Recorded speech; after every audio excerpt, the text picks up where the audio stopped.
Então, como é que foi lá? 20 dias de El Salvador, foi isso? Quando a gente faz essas produções, né? Normalmente a gente está sempre pensando qual é a pauta do momento, e aí a gente decidiu fazer El Salvador, e aí fomos ano passado para lá.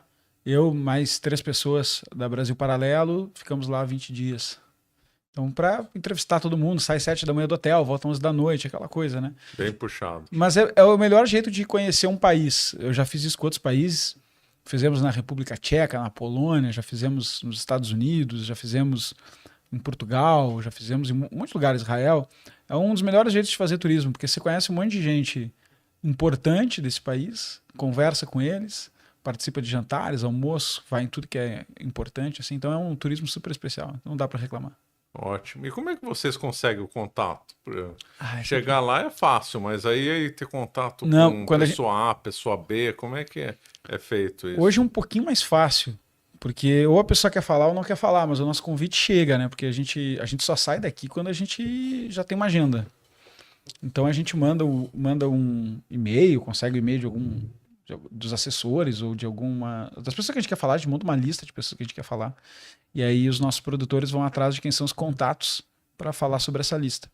E aí a gente manda junto com o material da Brasil Paralelo explicando o alcance, o tamanho, a quantidade de views dos outros projetos, as pessoas que a gente já entrevistou, tudo isso ajuda, né? Então, quando o cara vê lá o tamanho do negócio, ele gosta. Aí as portas se abrem. No passado que tinha que argumentar muito. Hoje, no máximo, ele decide que ou quer falar ou não quer falar, mas é mais fácil, assim. Né? Mais fácil. Né? O duro deve ter sido o primeiro, né? O primeiro foi difícil. Você não tinha um histórico. Tinha que implorar, falar, por favor, ajuda a gente. Tá? Aí cresce, mas realmente as portas facilitam. Os números de visualizações, o histórico de outros entrevistados ajuda muito, manda 1 ou 2 documentários de referência, a pessoa entende um pouco o trabalho ali, aí fica mais fácil.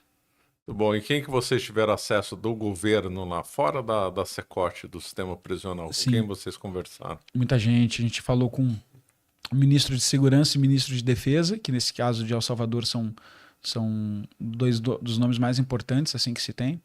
Falamos com o vice-presidente, falamos com o ministro de Comunicação, falamos com o ministro da Saúde, ministro da Economia, falamos com parlamentares, com o presidente da Câmara dos Deputados, com o fiscal-geral da República, que é análogo ao procurador-geral da República aqui no Brasil.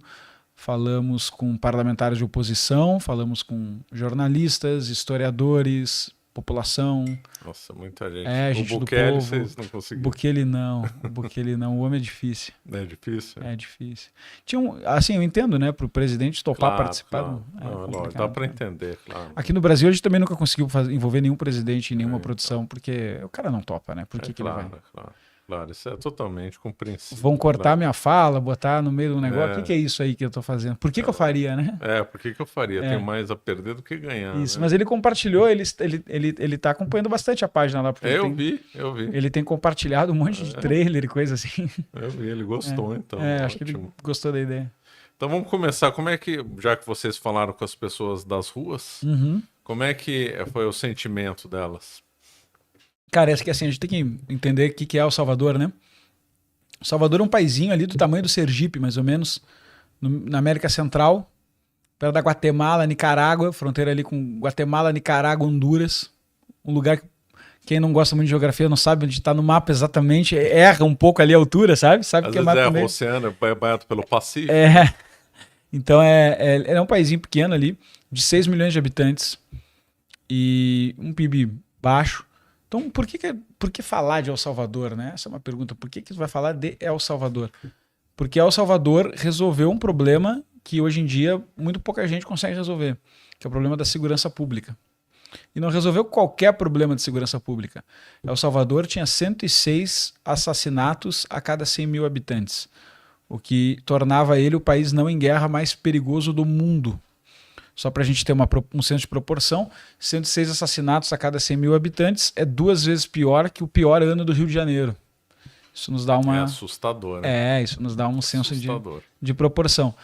E atualmente, El Salvador é um dos países o país mais seguro das Américas e um dos países mais seguros do mundo. E o governo afirma ter vivido 1000 dias sem nenhum homicídio em El Salvador.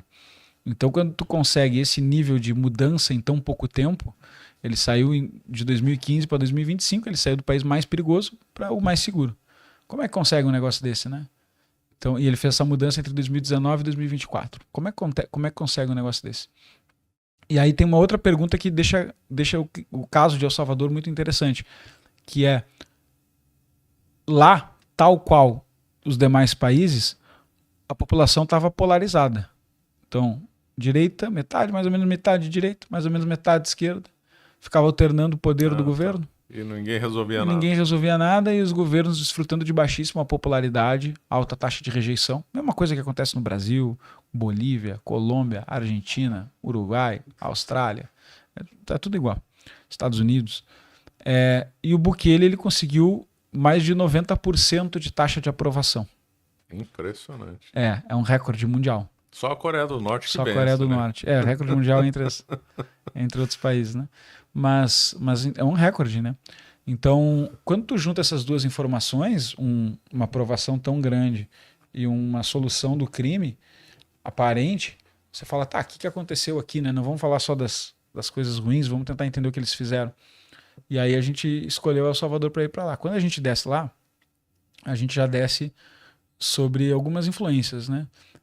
Primeiro, uma influência de saber que ele é esse governo interessante, então entusiasmado por entender isso aí. E outra influência é saber todas as críticas que os observatórios internacionais fazem em relação à democracia lá. Restrição de liberdade de expressão, perseguição de opositores e tal. Então, a sensação de sair do avião, vamos ver, né? Deixa eu ver com os meus olhos aqui o que está acontecendo e qual é o clima. Meio receoso, naturalmente, que fosse totalitário. Ou seja, que o aeroporto tivesse militarizado, fosse assim. Não, e o governo sabia que a gente marcou, o que eu acabei de falar, né? A gente marcou com todos os ministros, eles sabiam que eles estavam nos recebendo para fazer um filme, né? Então eles sabiam disso, que a gente ia entrar nos prédios do governo, gravar tudo isso e tal. Ter acesso a muita informação, ia entrar no Secote, então de um lado tinha uma cara de missão diplomática. E, obviamente, no meio de tudo isso, eu preciso ser transparente com o governo, obviamente, informar que não é uma peça de propaganda, que eu vou entrevistar jornalistas que afirmam estar exilados, que eu vou entrevistar a população livremente na rua, que eu vou filmar tudo que eu quiser. Mas é sempre uma dinâmica interessante você dar essa notícia, você vai sentindo no pulso ali como é que... se é realmente democrático, se ele tem um viés ditatorial. Como é que é o clima, né? Então, quando eu desci do aeroporto, eu já vi uma primeira coisa que eu não gostei muito. Pensa que eu só sei disso, né? Eu sei, tem esse case, tem essas... Não tem voo direto, como é que é? Não tem voo direto. São Paulo, Panamá, eu fiz São Paulo, Panamá, São Salvador, que é a capital lá. Tá. Mas quando eu desci no aeroporto, pensa que eu tenho só essas informações. Tá, resolveu o crime e polêmico nesse sentido. Mas, ao mesmo tempo, eu já sou meio desconfiado dessas coisas, desses relatórios de democracia, etc. E tal. Eu já tenho uma certa desconfiança. Mas também não confio tanto. Vamos lá. Desço, primeira impressão que eu tenho no aeroporto é uma coisa que eu não gostei muito. Na sala de pegar as malas em São Salvador, tem uma espécie de decoração, como se fosse a sala presidencial do presidente Bukele. E aí tem a foto do presidente, da primeira-dama e uma cadeira vazia, assim, tudo isolado, com carpete na sala de pegar as malas. Logo depois da sala de pegar as malas. Estranho. É, uma espécie de altar. Coisa muito estranha, né? Aí eu olhei aquilo, falei, estranho, não foi o melhor sinal. Né? A impressão do que você pensou na hora? Culto à personalidade? Isso, coisa meio personalística, né? Isso aí não é um sintoma de governos impessoais, normalmente, né? Então tá bom, essa foi a primeira impressão que eu tive. Segunda impressão que eu tive, logo na sequência, foi que eu atravesso ali o lugar para pegar o táxi, estou no aeroporto ainda, e aí eu olho um banner grande, assim, no aeroporto, comemorando o estado de exceção. Então eu não lembro exatamente a frase, mas era alguma coisa, estamos há não sei quantos meses em estado de exceção e tal. Parabéns, povo de El Salvador e tal. Uma foto da galera, assim. Falei, tá, um segundo sintoma um pouco que não soa democrático. Né? Então, que estado de exceção é uma coisa que, pela própria palavra, é exceção. Né? Você deveria comemorar que superou o estado de exceção e voltou à normalidade. Aí eu pego um táxi, nós vamos pro hotel, na capital, fico hospedado ali no hotel e já começa, na hora que a gente chegou, já tinha uma entrevista para acontecer 2 horas depois. E tá bom, nesses trâmites todos, o governo, para cumprir a agenda, nos disponibiliza um monte de coisa, né? A gente fica meio sem jeito de aceitar, porque começa a ficar... Quanto mais coisa você diz sim, mais você está devendo, né? Exatamente. E aí o governo quer mandar carro, quer mandar motorista, até porque o governo, mesmo El Salvador sendo mais humilde, o governo em todo lugar é o que gasta bastante. Claro. Né? Então, manda carro, manda isso, manda aquilo. Não precisa, não, mas a gente faz questão de mandar. Então. Aí a gente vai gravar a entrevista e eu tô pensando, eu tenho que testar os limites desse negócio aqui. E a gente vai gravando, nos primeiros dias a gente grava muita gente do governo, porque a agenda já amarrada, né? Grava muita gente do governo, mas eu tô super curioso pro momento que eu vou informar para a pessoa que estava nos recebendo lá, que era uma espécie de pessoa muito querida até, assessora de comunicação do governo. Tô super curioso assim para testar se ela sabe que eu vou filmar outras coisas que ela não... Certo, porque poderiam não saber, não estarem preparados para isso. Isso. Né? E como também, da mesma forma que eu queria ver como ela ia reagir a perguntas ácidas que eventualmente fossem feitas para os entrevistados, né?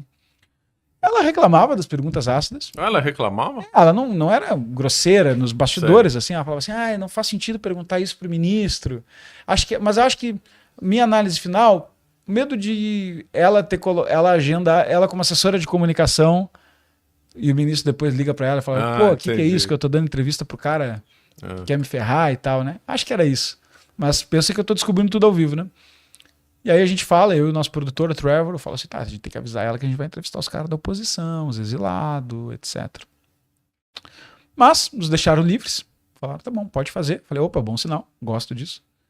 Fiquem à vontade. E aí a gente vai para as praças, vai para as ruas, vai para o comércio, com câmera. Fala, tá bom, vamos filmar agora aqui que as pessoas falam fora dos prédios governamentais, né? Fora da proteção. Né? Que normalmente é bem mais importante do que as narrativas organizadas e oficiais. E aí eu me surpreendi bastante. Várias histórias, né? A gente foi nos mercados de rua, foi em comemorações, festas, foi em favelas, foi domingo na praça, fez um monte de coisa assim diferente, né? Lugar um pouco mais rico, lugar um pouco mais pobre, tentando dar uma variada, né? Pra praia, a gente foi pra praia, pra pegar a opinião de galera na praia. Vamos tentar. Saíram de São Salvador, foram para outros estados? Saímos, demos uma boa volta lá. E aí, bom, vamos dar uma variada nisso aí. Quando para as pessoas na rua, você não pode chegar com a câmera, né? Tem que falar primeiro off-record, fora das gravações, para ver se a pessoa tem algo a dizer, se ela se sente segura de falar, e até para você mesmo como pesquisador entender se tem alguma diferença entre o que ela fala fora da câmera e dentro da câmera. Isso também é uma informação. É verdade. Sabe, você fala com a pessoa, e aí quando eu começo a gravar, todo mundo fala muito bem do governo, né? Os comerciantes elogiam muito, que agora podem trabalhar e não são mais extorquidos, a extorsão, a renta, que eles chamam lá, a renta, que é a extorsão de máfia, né? Para você comercializar em algum lugar, assim, eles tinham que pagar renta. Isso para eles era o principal ponto dos comerciantes, porque as facções criminosas lá já dominavam 80% do território.